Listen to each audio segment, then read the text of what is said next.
बच्चों, हमने आपको लास्ट वीडियो में बायो सावर्ट नियम का एक अनुप्रयोग पढ़ाया था।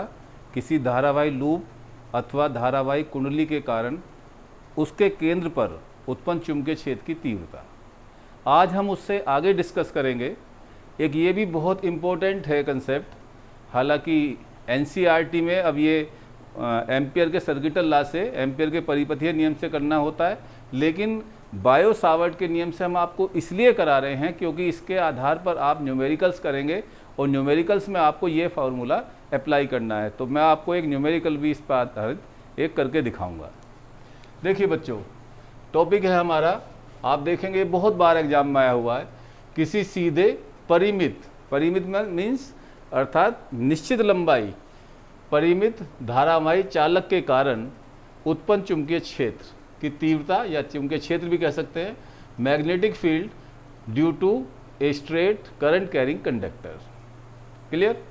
ये बच्चों हमारे पास एक RS, एक परिमित लंबाई का, जैसे परिमित का मतलब ऐसा नहीं है कि बहुत ज़्यादा लंबाई, ये परिमित लंबाई मीन्स जैसे आपने ऊपर केबल वायर देखा हो और उसके नीचे आपको बिंदु, प्रेक्षण बिंदु ले रहे हो, वो चलेगा। ये परिमित लंबाई का एक चालक RS है।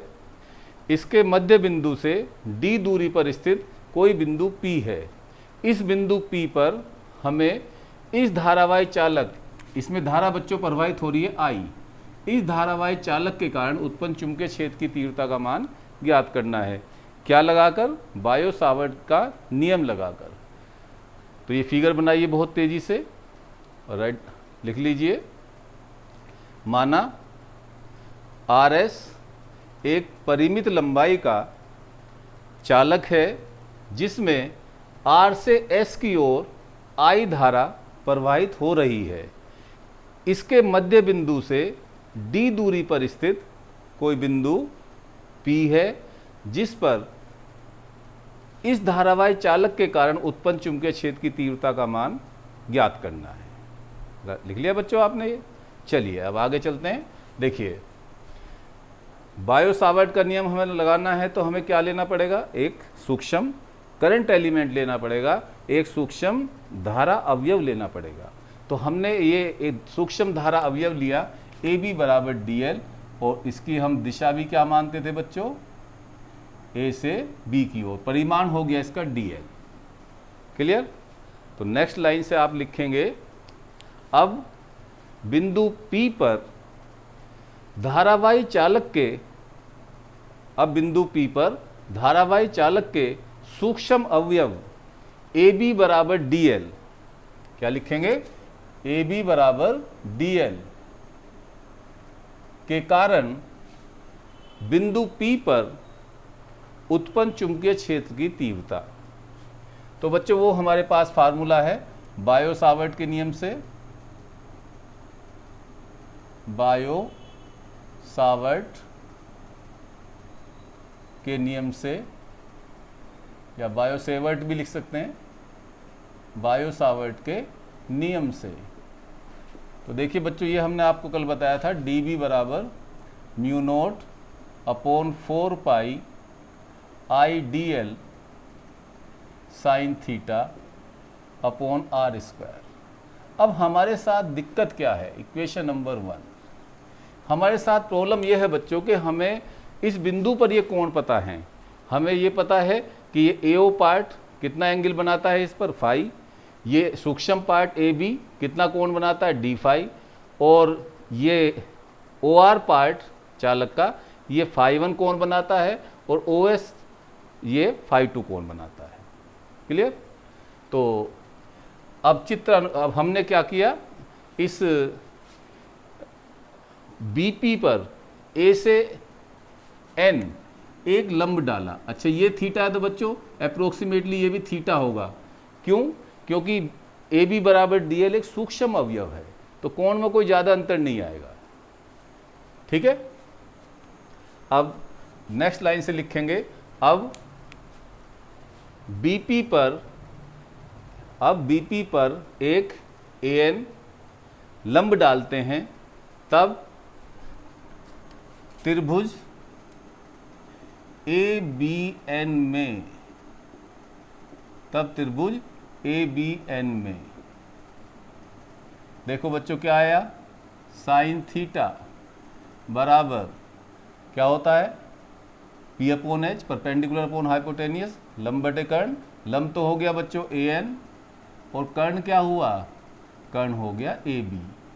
तो ये हो गया बच्चों ए एन, और कर्ण हो गया हमारे पास ए बी बराबर किसके है, डी एल के। देख लो ए बी बराबर डी एल के नहीं है, तो ए एन बराबर क्या आ गया, ए एन बराबर आ गया बच्चों डी एल साइन थीटा। समीकरण नंबर 2। इतना क्लियर हो रहा है। अब देखिए ये तो हमें पता ही है, ये दूरी डी है, ये हमने आर कंसीडर कर रखी है, ठीक है। अब देखिए चूंकि इस त्रिभुज में लीजिए ए एन पी में, त्रिभुज ए एन पी में, तो ए एन पी में आप लीजिए साइन डी फाई बराबर लंब तो हो गया बच्चों ए एन, और कर्ण हो गया ए पी। तो ए पी आर है, तो ए एन अपॉन आर, तो ए एन बराबर क्या आया बच्चों, बोलो आर साइन डी फाई। अब ये डी फाई कोण सूक्ष्म है, क्यों, क्योंकि जो कोण बना रही है भुजा ए एन वो सूक्ष्म है, क्योंकि ए भी सूक्ष्म है तो लंब और भी सूक्ष्म होगा। तो चूंकि डी फाई कोण सूक्ष्म है, या डी फाई सूक्ष्म कोण है,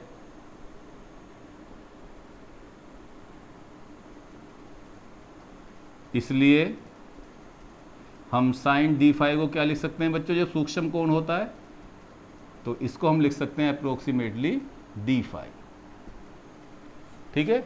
तब ए एन बराबर आर डी फाई, ये समीकरण नंबर 3। तो समीकरण देखो 2 और 3 से, समीकरण 2 और 3 से ऐसा क्यों ले रहे हैं बच्चों, क्योंकि हम रिलेशन बना रहे हैं, थीटा को फाई के पदों में लाना है हमें। और देखिए यहाँ पर देखिए ये भी ए एन की वैल्यू है बच्चों, और ये भी ए एन की वैल्यू है, तो दोनों को बराबर रख सकते हैं। डी एल साइन थीटा बराबर आर डी फाई, ये इक्वेशन नंबर 4। अब इस त्रिभुज में ले लो, इसकी भी जरूरत पड़ेगी। त्रिभुज ए ओ पी में कोस फाई बराबर आधार बटे कर्ण, आधार हो गया डी और कर्ण हो गया आर, ये इक्वेशन नंबर 5। अभी आप कह रहे होंगे कि सर ने इतनी सारी इक्वेशन बना दी। भाई ये बहुत आसान है, ट्रिग्नोमेट्री लगाई है मैंने थोड़ी सी, और इससे अब आपको ये बहुत आसान हो पड़ जाएगा करना। तो देखिए तब समीकरण 1 से, तब समीकरण 1 से क्या आ गया बच्चों, ये आ गया डी बी बराबर mu naught upon 4 pi I d l, sorry d l sine theta की वैल्यू रख दीजिए r d phi. D phi कौन है, ध्यान रहे, अपॉन आर स्क्वायर, एक आर से स्क्वायर कैंसिल, तो डी बी बराबर हमारे पास आ गया mu naught upon 4 pi I upon r d phi. अब देखिए आर की वैल्यू भी रख लीजिए यहाँ से, आर की वैल्यू यहाँ से रख लीजिए, तो डी बी बराबर mu naught upon 4 pi I upon D, और ये कोस फाई ऊपर मल्टीप्लाई में डी फाई, ठीक है। ये समीकरण नंबर 6। अब बच्चों हमने उंगली पकड़ ली, मतलब छोटा सा पार्ट हमने निकाल लिया, तो पोंचा पकड़ना तो बहुत आसान है, हम इसे इंटीग्रेट कर देंगे, समाकलित करेंगे तो पूरे चालक के कारण आ जाएगा। तो नोट कर लिया आपने ये। चलिए अब संपूर्ण चालक के कारण अब संपूर्ण चालक चालक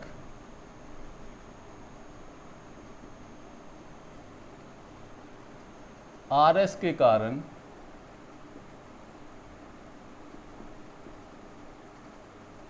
बिंदु P पर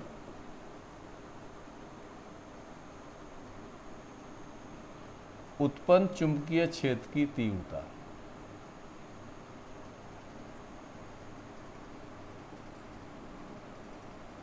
उत्पन्न चुंबकीय क्षेत्र की तीव्रता। अब देखिए यहां आपको यह ध्यान रखना है कि जो प्रेक्षण बिंदु से नीचे का कोण है, जैसे यहाँ φ1 है उसे माइनस में रखेंगे, और प्रेक्षण बिंदु के ऊपर का कोण ये φ2 प्लस में रखेंगे। तो इसे φ1 से लेकर φ2 के लिए इंटीग्रेट कर दो, क्योंकि हमें इंटीग्रेशन किसका करना है, cos φ d φ का। I का तो होगा ही नहीं, I कांस्टेंट है, चालक में धारा नियत प्रवाहित हो रही है। D क्या है, चालक के मध्य बिंदु से प्रेक्षण बिंदु के बीच की दूरी, ये भी नहीं बदलेगी, तो इसका इंटीग्रेशन होगा। तो ये आया बच्चों हमारे पास B बराबर closed integration -φ1 to φ2 mu naught upon 4 pi I upon D cos φ d φ। चाहे तो आप एक पद बढ़ा सकते हैं, इसे D भी लिख सकते हैं। लो मैं लिख देता हूँ इसे, चलो B बराबर integration of dB limit -φ1 to φ2। ठीक है, अब देखिए ये बाहर निकाल लीजिए, जो कांस्टेंट है mu naught upon 4 pi I upon D। Integration किसका होगा, बोलो, cos φ d φ, cos φ d φ। अब आप जानते हैं कि समाकलन जो होता है बच्चों cos φ का, वो क्या होता है, cos φ का होता है बच्चों sin φ। तो mu naught upon 4 pi I upon D, ये हो गया sin φ, और लिमिट -φ1 to φ2। तो लिमिट रखेंगे बच्चों तो ये आ जाएगा हमारे पास B equal to mu naught upon 4 pi I upon D sine φ2 minus sine -φ1। अब आप जानते हैं sine minus theta minus sine theta, तो ये हमारे पास क्या आ गया, इसका derivation mu naught upon 4 pi B equal to mu naught upon 4 pi I upon D। अब तो जब ये प्लस हो गया तो क्या लिख सकते हैं हम, साइन φ1 प्लस साइन φ2। मैंने इसे सबसे आसान तरीके से समझाने की कोशिश की है। बहुत सारी बुक्स ने इसको डायरेक्ट किया हुआ है, जैसे कुमार मित्तल है और बहुत सारी बुक है, मैं नाम लेने देना चाहता, तो आप उसके चक्कर मत पड़िए, आप इस तरह से करिए, एक एक वर्ड आपको क्लियर है, एक एक पार्ट आपको क्लियर है, इस तरह से आपका आंसर आएगा। ठीक है, और इस पर मैं एक आपको न्यूमेरिकल भी करा कर दिखा दूंगा। अब देखिए, यदि केस 1, यदि हमारा चालक अनंत लंबाई का हो, अपरिमित लंबाई का हो, ऐसा ना हो कि एक धरती एक पाताल हो, ऐसा नहीं है, बल्कि क्या हो, ऐसा समझ लीजिए कोई जैसे केबल का तार है, लंबाई बहुत उसकी ज़्यादा है और प्रेक्षण बिंदु जो है वो उसके नीचे है, 1 मीटर 2 मीटर 3 मीटर, तो उस स्थिति में आप ये फार्मूला अप्लाई नहीं करेंगे, ये फार्मूला अप्लाई करेंगे। तो लिखिए नोट,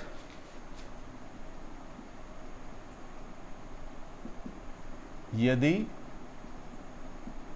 धारावाही चालक,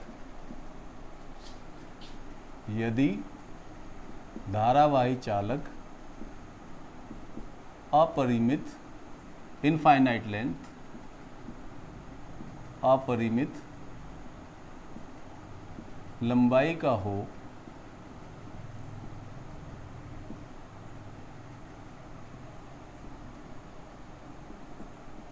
तब, अब देखिए बच्चों एक्सपेरिमेंटली देखो, जब ये बढ़ती चली जाएगी इस तरह से तो ये एंगल भी तो बढ़ता चला जाएगा, ऐसे ऐसे ये एंगल भी तो बढ़ता चला जाएगा। और जब ये अनंत लंबाई की है इस प्रेक्षण बिंदु के सापेक्ष, तो ये बच्चों बिंदु क्या हो जाएगा इस तरह से, ऐसे 90 डिग्री φ1 और 90 डिग्री φ2 हो जाएगा। तो किस तरह से पोजीशन होगी, φ1 इक्वल टू φ2 इक्वल टू π/2। समझ में आ गया? फिर समझाऊं, देखो ऐसा है बच्चों, यदि ये देखो ये बिंदु ऊपर जाएगा, लंबाई जब अनंत है तो ये ऊपर जाएगा, तो ये कोण बढ़ेगा, ऐसे ही ये नीचे जाएगा, ये कोण बढ़ेगा, ऐसी जब अनंत लंबाई का तो होते होते ये समांतर हो जाएंगे, तो उस स्थिति में φ1 बराबर φ2 बराबर 90 हो जाएगा।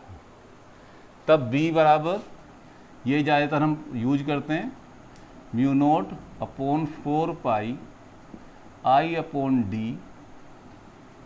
Sign π/2 φ1 plus sign π/2 φ2। अब आप जानते हैं साइन 91, तो 1 + 1 2, तो आप इसे कहेंगे b इक्वल टू μ0/4π 2I/d। अब बच्चों बात आती है कि यदि ये चुंबकीय क्षेत्र उत्पन्न हुआ है तो इसकी दिशा क्या होगी। What is the direction of magnetic field produce at point P due to current carrying conductor. तो देखिए इसके लिए मैक्सवेल ने दाहिने हाथ का अंगूठे का नियम दिया। उन्होंने ये कहा कि यदि हम किसी चालक को अपने दाएं हाथ में, देखो दिख रहा मेरा हाथ, यदि हम किसी धारावाही चालक को अपने दाएं हाथ में पकड़कर, है ना, कसें, तो यदि करंट के चलने की दिशा, यदि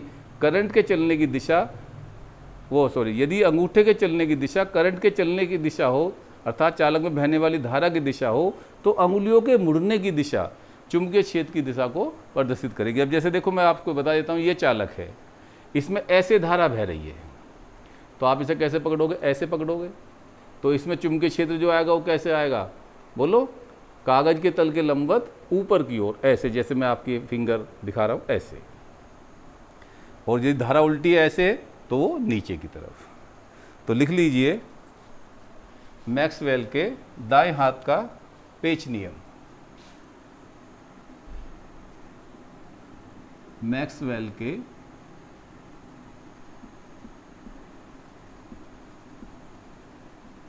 दाएं हाथ का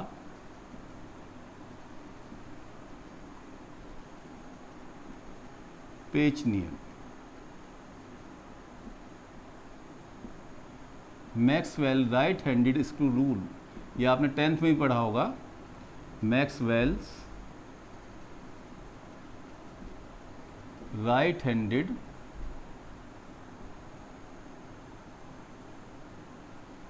स्क्रू रूल।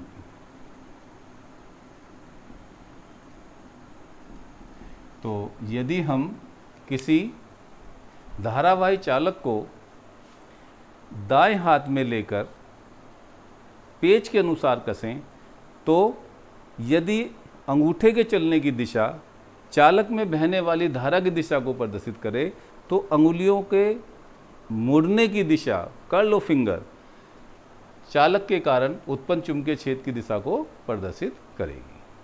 क्लियर? अब देखिए एक न्यूमेरिकल से मैं आपको इसे और क्लियर कर देता हूं, इस कंसेप्ट को लिखिए। ये बहुत ज़्यादा कंपटीशन में पूछा गया क्वेश्चन है।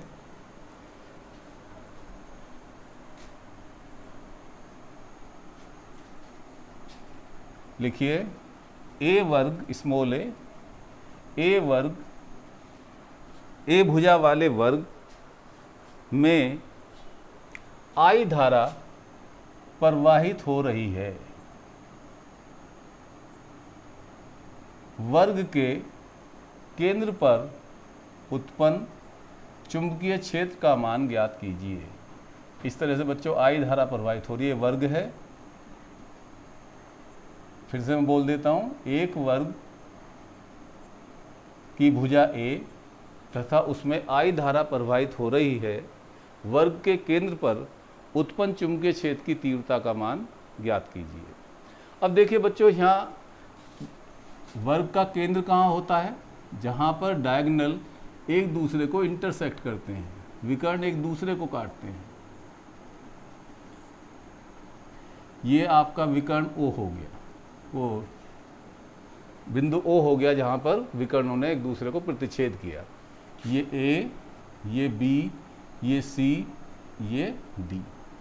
अब देखिए, इसको हम इस वर्ग को 4 चालकों से मिलकर बना मान सकते हैं। चालक AB, BC, CD और DA। सबकी लंबाई समान है, सब में धारा समान है, तो चुंबकीय क्षेत्र चारों के कारण समान होगा। लेकिन ये बात ध्यान रहे कि चुंबकीय क्षेत्र की दिशा, देखो यहाँ अंगूठा रखेंगे तो ऐसे कागज के तल के लंबवत तो बाहर की ओर आएगी, यहाँ रखेंगे तो बाहर की ओर आएगी, यहाँ रखेंगे तो बाहर की ओर आएगी, और यहाँ रखेंगे तो बाहर की ओर आएगी। तो चुंबकीय क्षेत्र चारों के कारण, चारों तारों के कारण AB, BC, CD और DA, चारों के कारण चुंबकीय क्षेत्र की जो दिशा होगी वो कागज के तल के लंबवत बाहर की ओर होगी, एक ही दिशा में होंगे। तब वर्ग के मध्य बिंदु पर, वर्ग के मध्य या चलो मध्य बिंदु पर या वर्ग के केंद्र पर लिखो, वर्ग के केंद्र पर उत्पन्न चुंबकीय क्षेत्र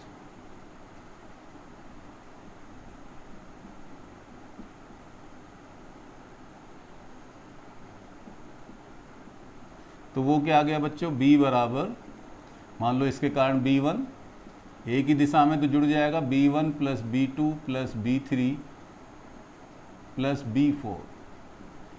ठीक है। अब देखिए B1 कैसे निकालेंगे? चूंकि B1 जितना B1 होगा उतना ही B2, क्यों? ये भुजा समान है और धारा समान है। B2 बराबर B3 बराबर B4, और होगा कितना? देखिए ये हो जाएगा बच्चों, इस पर आप ये परपेंडिकुलर डालिए ऐसे। ठीक है। अब देखिए ध्यान से देखना, ये एंगल 45, ये एंगल 45 डिग्री। ठीक है। ये a/2, ये a/2, तो ये भी तो a/2 हो जाएगा, OM कह दीजिए इसे, ये भी तो a/2 हो जाएगा। तो ये हो जाएगा बच्चों mu naught upon 4 pi I upon R हो गया या D हो गया a/2 इंटू साइन φ1 हो गया 45, और साइन φ2 भी कितना हो गया? 45। तो कितना आया बच्चों? Mu naught upon 4 pi 2I upon A, sine 45 1/√2, तो 1/√2 प्लस 1/√2, तो कितना आ गया ये? Mu naught upon 4 pi 2I upon A into 2/√2, √2 से √2 आ गया, तो कितना आ गया? Mu naught upon 4 pi 2√2 I upon A। अब बिंदु O पर कुल चुंबकीय क्षेत्र B बराबर, जब बराबर है तो 4B1 रख दीजिए, तो B बराबर म्यू नोट अपॉन 4 पाई, अब देखिए 4 से गुणा करेंगे, 4 दूनी 8, √2 अपॉन A, ऐसे करेंगे। इस तरह से अब आपको ये कंसेप्ट बिल्कुल क्लियर हो गया होगा। नेक्स्ट वीडियो में बच्चों मैं इससे आपको आगे पढ़ाना शुरू करूंगा एम्पियर का परिपथीय नियम। आज आपको क्या करना है? आज आपको इस पर आधारित जो न्यूमेरिकल्स हैं हमारी हेल्प बुक में, उन्हें आप करिए, और यदि आपको कोई डिफ़िकल्टी आती है तो मुझसे पूछिए। Very very thanks. कुछ बच्चों ने मुझसे मेरा फ़ोन नंबर मांगा था, तो मैं लिख देता हूँ 9412529177। एक मैं आपसे थोड़ा सा और रिक्वेस्ट चाहूँगा कि मैं पिछले 4-5 दिन वीडियो नहीं बना पाया क्योंकि मेरी तबीयत अच्छी नहीं थी। अब मैं तबीयत बिल्कुल ठीक है और मैं अब आपको कंटिन्यू वीडियो दूंगा, इसलिए आप डेली पढ़ते जाइए, डेली नोट्स लेते जाइए और आगे बढ़ते जाइए। Very very thanks.